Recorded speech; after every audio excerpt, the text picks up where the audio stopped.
سب سے پہلے تو امریکی صدر کے اس دعوے کو ہی دیکھ لیں کہ یہ بہت کم قیمت ہے جو عالمی سلامتی کے لیے ادا کی جا رہی ہے. ان کا اشارہ شاید پیٹرول کی، تیل کی بڑھتی قیمتوں کی طرف تھا. تو یہ کیسے دیکھتے ہیں آپ صدر ٹرمپ کے اس بیان کو؟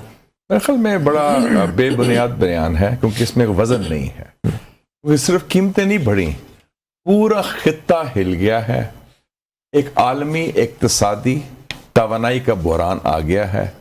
امریکہ کے اپنے حلیف ڈر گئے ہیں، اور مغرب جو ہے ابھی پتہ چل رہا تھا، بات ہو رہی تھی G7 کا اجلاس ہو رہا ہے، کل GCC ممالک کا اجلاس بھی ہوا، تو پورا خطہ ہلا ہوا ہے اس وقت. اور جیسے آپ نے عالمی آدھا عالم ورلڈ وار تو پوری ہوتی ہے، لیکن یہ ایشیا، مڈل ایسٹ، یورپ، یہ تو پورا it's shaken up everybody. اور جو بنیادی مفروضہ تھا اس جارحیت کا، جو بے بنیاد اور غیر قانونی ہے، وہ تو فیل ہو گیا ہے.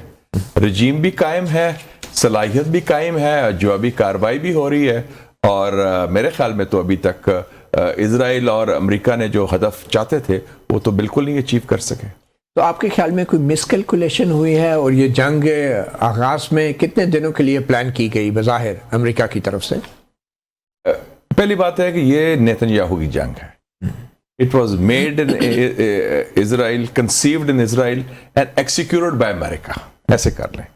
اور نیتن یاہو کا یہ بڑا پرانا پلان تھا.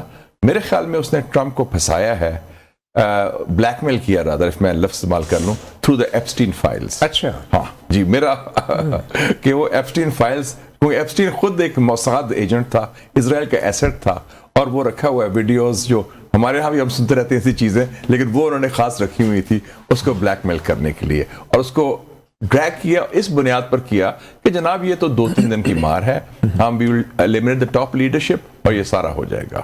تو یہ اب مشترکہ جارحیت بن گئی، اور اس سے سب سے زیادہ نقصان میں سمجھتا ہوں سیاسی طور پر ابھی تک ٹرمپ کو خود ہوا ہے. مگر آپ یہ بھی جانتے ہیں کہ امریکی کانگریس نے، دونوں ایوانوں نے اس جنگ کے خلاف پیش کی قرارداد کو مسترد کیا اکثریت سے. تو پھر بھی آپ سمجھتے ہیں کہ اسرائیل کی جنگ؟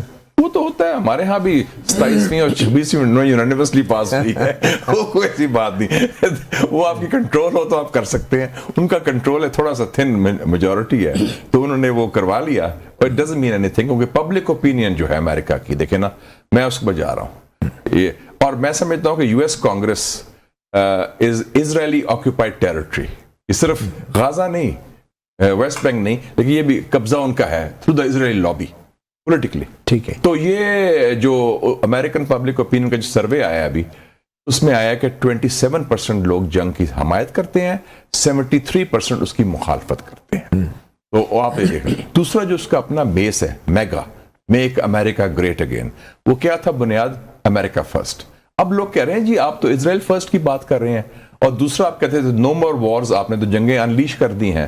سو I think that it will cost ہم ویری ڈیئرلی، کیونکہ یہ ان کا 3-4 دن کا معاملہ نہیں، یہ تو جنگ طویل ہوئی جا رہی ہے اور جنگ پھیل بھی رہی ہے. مگر میگا کے اندر کوئی تقسیم یا تقسیم نظر آ رہی ہے؟ تقسیم ہے جی. دیکھیں سب سے بڑا ان کا آئیڈیالوگ تھا Tucker Carlson, Steve Bannon, Marjorie Taylor Greene. یہ سب جو ہیں اپنے، جیسے آپ کا بھی چینل ہے ماشاءاللہ، پاپولر چینل ہے، کریڈیبل چینل ہے، آپ کی بات اپنی کر رہا ہوں میں، دوسروں کا بھی ہے، تو وہ تو اپنی بات کر رہے ہیں اور ان کے ملینز آف فالوورز ہیں. So it is public opinion کی بات کر رہا ہوں میں کانگریس کی، میں حکومت کی یا کانگریس کی بات نہیں کر رہا، عوامی رائے کی بات. تو کتنے دن تک مزید یہ جنگ جاری رہ سکتی ہے؟ اور ایک اور بات جو آپ نے کہی نا، جو تیل کی قیمت بڑھی ہے، it will hit the average American. تو میرے خیال میں ٹل ٹرمپ کو پیچھے ہٹنا پڑے گا، ورنہ ایرانی تو تیار ہے جنگ لڑنے کے لیے. وہ تو کہہ رہے ہیں، کل انہوں نے اناؤنس کیا ریولوشن گارڈز نے کہ ہم 6 مہینے تک اسی قسم کی جنگ سسٹین کر سکتے ہیں. انہوں نے تو 10 سال عراق سے جنگ ایگزیکٹلی اس وقت کی تھی جب نیا انقلاب آیا تھا. Absolutely correct. اور اس وقت تو تھا بھی کوئی سسٹم بھی نہیں تھا ان کا، لیکن وہ ایک زمینی جنگ تھی. ہاں وہ زمینی جنگ تھی، وہ اور کسی تھی. اور اس میں لیکن اس میں کیا کر رہے ہیں ایرانی؟ سب سے بڑی بات ہے وہ ڈرون فائر کرتے ہیں. اس ڈرون کی قیمت ہے $10,000. اس ڈرون کو انٹرسپٹ کرنے کے لیے اسرائیل اور امریکہ انٹرسپٹرز تیار کرتا ہے. $5 million, $10 million, few million dollars. اور ابھی میں CNN دیکھ رہا تھا، اس میں ایک ڈرون کو انٹرسپٹ کرنے کے لیے 11 انٹرسپٹرز آئے ہیں. وہ سارے تو ضائع ہو گئے نا جی. تو وہ جو asymmetrical warfare کہتے ہیں کہ ان کی تو اپنے ڈرونز تو لاکھوں میں ہیں، خود انہوں نے تیار کیے ہیں، اور ان کی ہائی ٹیک ہے ایران کی اس حوالے سے. لیکن آئی ایگری ود یو کہ وہ ان کی اسٹرینتھ زیادہ ہے بظاہر سائز کے حوالے سے، اسٹرینتھ کے حوالے سے، لیکن وہ ایک ہمت بھی ہوتی ہے، عزم بھی ہوتی ہے، پلس ابھی ملٹری صلاحیت ان کی قائم ہے. اچھا، جب ہم کمپیئر کرتے ہیں ایران کے $10,000 کے ڈرون کو اور $1 ملین یا کتنے $2 ملین اور $5 ملین کے میزائل کو انٹرسیپٹر سے، تو آپ کے خیال میں ایران کو مالی طور پہ کم نقصان ہو رہا ہے، امریکہ کو زیادہ ہو رہا ہے؟ کیا ہم یہ کہنا چاہ رہے ہیں؟ میں سمجھتا ہوں یس، امریکہ کو یہ جنگ جو ہے اس وقت، جو اپنے ایسٹیمیٹ ہے ان کے $1 بلین روز کا خرچہ آ رہا ہے. اس کے علاوہ جو یہ صرف پیسے کی بات نہیں ہے. 15,000 فلائٹس بند ہو گئی ہیں ابھی تک، 10واں دن ہے جی. 4,500 سٹرائکس اسرائیل اور امریکہ نے ایران پر کی ہیں. اس کے جواب میں ایران نے 3,500 سٹرائکس کی ہیں. اور اس کے علاوہ ٹریول، ٹورزم، اکانومی، انرجی اور پورا جو برانڈ تھا آپ کا گلف کا، جی دبئی چلیں جی، بڑا سکون کی جگہ ہے، دبئی شاپنگ فیسٹیول ہے، ریلیکس کریں، دوحہ چلیں، کویت چلیں، وہ تو بحرین چلیں، سارا فارغ ہو رہا ہے. مگر بظاہر تو یہ کوئی میرے خیال میں ایک خوشی کی بات نہیں ہے ایرانی قوم کے لیے کہ ان کی کوئی بچت تو نہیں ہم کہہ سکتے. نہیں ان کو نقصان ہو رہا ہے بڑا. ایران کا $10,000 بھی ایران کے لیے جو معنی رکھتے ہیں وہ شاید $1 ملین جانے بھی شہید ہو رہے ہیں. اور جس طریقے سے ان کی معیشت اور انفراسٹرکچر تباہ ہو رہا ہے، ان کو جتنا وقت لگے گا بحالی میں اتنا شاید امریکہ کا تو ظاہر کوئی نقصان نہیں ہو رہا، ماسوائے ان فوجی اڈوں کے جو تھوڑا بہت کوئی 6-7 ہوئے ہیں. تو بظاہر تو یہ نقصان تو ایران کا اور ایران کی قوم کا ہو رہا ہے. لیکن تو اس میں ایز سچ کوئی یہ تو نہیں کہہ سکتے کہ امریکہ کا نقصان ہو رہا ہے. میرا خیال امریکہ کا نقصان ہو رہا ہے، سیاسی بھی ہو رہا ہے، اعتماد سے ہو رہا ہے. جو جتنے عرب ممالک ہیں ان کی تو اب چیخیں نکل گئی. وہ کہتے تھے ہم نے آپ سے، امریکہ سے اڈے بھی دیے، پیسے بھی دیے، ان کو اسلحہ بھی ان سے لیا.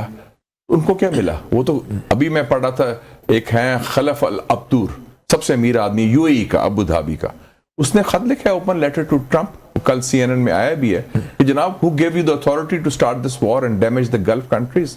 وہ کہہ رہے ہیں ہمارا تو کباڑا کر دیا، آپ صرف ڈیفینڈ کر رہے ہیں اسرائیل کو. تو میرے خیال میں سیاسی نقصان بھی ہے، اسٹریٹجک نقصان بھی ہے. اور آپ دیکھیں کہ 9/11 کے بعد بھی یہ ہوا تھا کہ بومبنگ ہوئی، افغانستان بھی تباہ ہوا، عراق بھی تباہ ہوا، اور ملک تباہ ہوئے. لیکن امریکہ کی اپنا جو سسٹم تھا وہ بھی کافی ویک ہوا، اور اتنی دیر میں چائنا ابھر کے آگے آ گیا، تو اٹ ویکنڈ امریکہ. لیکن امریکہ کو اس جنگ کا فائدہ نہیں ہو رہا کیونکہ وہ مزید اسلحہ بھی بیچ رہے ہیں، اور اس کے بعد عرب کنٹریز جو ہیں مزید امریکہ پہ ڈپینڈنس ان کی بڑھ رہی ہے. تو لانگ ٹرم میں تو امریکہ کو بہت فائدہ ہے، اس کا نقصان تو نہیں ہے اس جنگ. میرا نہیں خیال، کوئی فائدہ نہیں. اس جنگ کا سب سے بڑا نقصان ہے کہ پہلی کیجولٹی ہوگی صدر ٹرمپ، اس کی سیاست. مڈ ٹرم الیکشن آنے والا ہے اور اس امریکن عوام اس کو اس چیز کی پینلٹی دیں گے کیونکہ ان کی اکانومی شیٹر ہو جائے گی. نمبر 1. نمبر 2، جو کانفیڈنس تھا امریکہ کے اوپر، جو سب نے کہا تھا کہ ہم آپ کو سستا تیل بھی دیں گے، اس کے عوض آپ ہمارا تحفظ کریں گے، اس میں وہ فیل ہو گیا. اور یہ تیسری بات ثابت ہوگی کہ جتنا مرضی عرب پیسہ دیں. کتنا پیسہ دیا؟ ٹرمپ گیا تھا $1 ٹریلین فلانا ڈالر، تو انویسٹمنٹ کے حوالے سے $3 ٹریلین کلیکٹ کیے تھے اس نے. تو ultimately when it comes to the brass tacks, bottom line کیا ہے؟ Israel first. تو یہ تو پیچھے ہٹ گئے. تو میرے خیال میں بہت بڑا نقصان ہوا ہے. لیکن اس کے باوجود بھی امریکی اڈوں کو خالی کرنے کا تو کسی عرب ملک نے حکم نہیں جاری کی. نہیں، اتنی تو ضرورت نہیں ابھی آئی، اتنی بھی ضرورت نہیں آئی. وہ اڈے ویسے ایران خالی کرا رہے ہیں اور طریقے سے، جو ان کے اٹیکس وقتی طور پہ ہے. لیکن صرف اٹس ناٹ اباؤٹ اڈا الون. اوور آل میں سمجھتا ہوں کہ اس سے اچھا ایک اور چیز ہوئی ہے، مغرب تقسیم ہو گیا. مغرب جو ہے آپ کا بڑا یونیفائڈ، مغرب پہ بھی آتے ہیں.